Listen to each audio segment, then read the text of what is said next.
계속해서 대구 경북 소식입니다.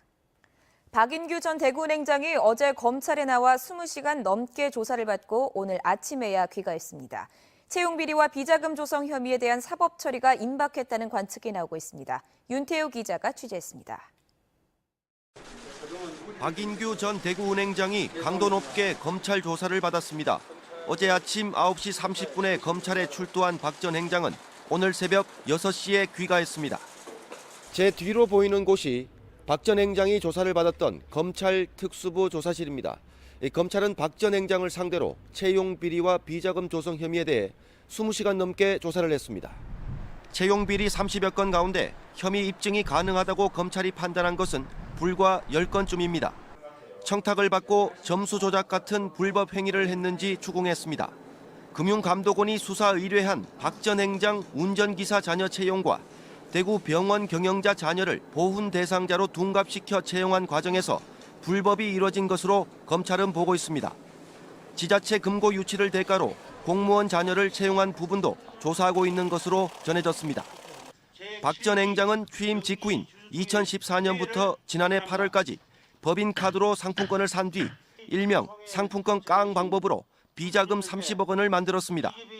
개인 용도로 쓴 것을 찾아야 하는데 지난해 9월 경찰의 압수수색이 예고된 상태에서 늦게 이뤄지다 보니 증거를 찾는 데 어려움을 겪고 있다는 게 검찰의 설명입니다. 슬그머니 한 발 빼는 모양새입니다. 검찰은 박 전 행장에 대한 조사 내용을 정리한 뒤 구속영장 청구 여부를 결정합니다. MBC 뉴스 윤태호입니다.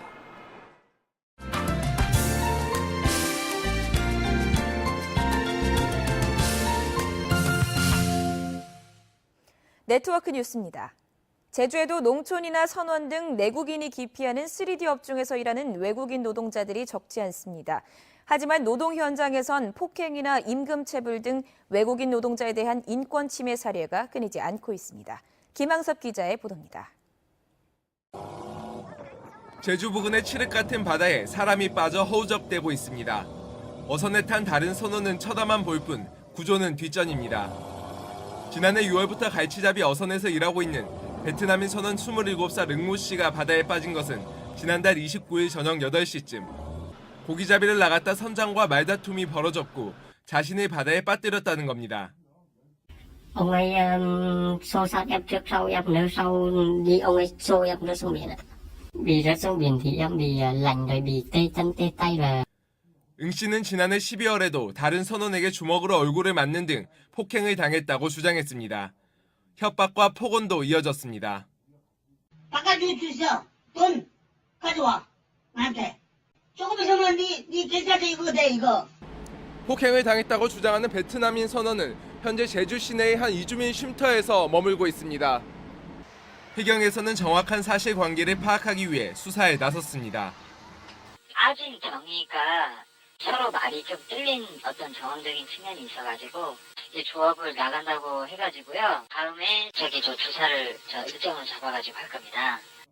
지난해 1월부터 지난달까지 도내 외국인 근로자의 상담 건수는 3,600여 건, 임금체불과 사업장 이동, 폭행이 가장 많았고 차별에 대한 상담도 줄을 이었습니다. 제주도에서는 산업재해와 노동법 등에 대해 교육과 홍보를 강화하고 있지만 현실 여건상 부당한 대우를 받아도 상담조차 못하는 외국인 노동자가 적지 않아 실제 노동인권 침해 사례는 훨씬 많을 걸로 추산됩니다. MBC 뉴스 김항섭입니다. 성주 사드기지 진입로에서 경찰 1000여 명이 경계를 서고 있는 가운데 기지 내 생활환경 공사를 위한 자재와 장비가 충돌 없이 반입되고 있습니다.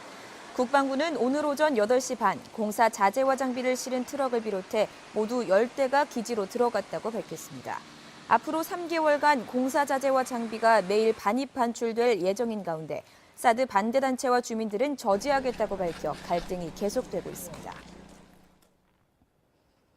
바른미래당 대구시당 김형기 새로운 대구를 열자는 사람들 상임대표를 대구시장 후보로 영입했습니다.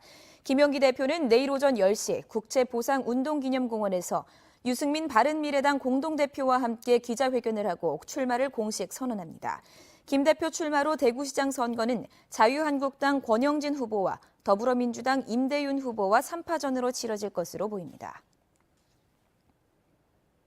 자유한국당 경북도당 공천관리위원회는 경선을 거친 기초단체장 후보로 경주시장에는 준하경, 김천시장 김은규, 예천군수 김학동, 영천시장 김수용 후보를 공천하기로 했습니다. 경선시장에는 최용조, 봉화군수 박노욱, 울진군수 손병복 후보를 후보로 확정했습니다. 지난달 말 김포에서 구제역이 발생한 이후 경북도 내 모든 양돈 농가의 긴급 백신 접종이 마무리됐습니다. 경상북도는 지난달 말 어미돼지부터 우선 백신 접종을 시작한 이후 어른돼지 108만 마리에 대한 백신 접종도 끝냈습니다. 경상북도는 그동안 폐쇄됐던 가축시장 14곳이 오늘부터 다시 열리는 만큼 가축시장의 소독시설과 청소 상태, 축산 차량 소독 확인을 철저히 할 방침입니다. 예천군은 관내 351개 등록 경로당을 손해배상 책임공제보험에 가입했습니다. 예천군은 대인배상 1인당 1억, 대물배상은 한 사고당 1억 원, 치료비 1인당 100만 원의 보험을 1년 보장으로 가입했습니다. 지금까지 대구 경북 소식이었습니다. 고맙습니다.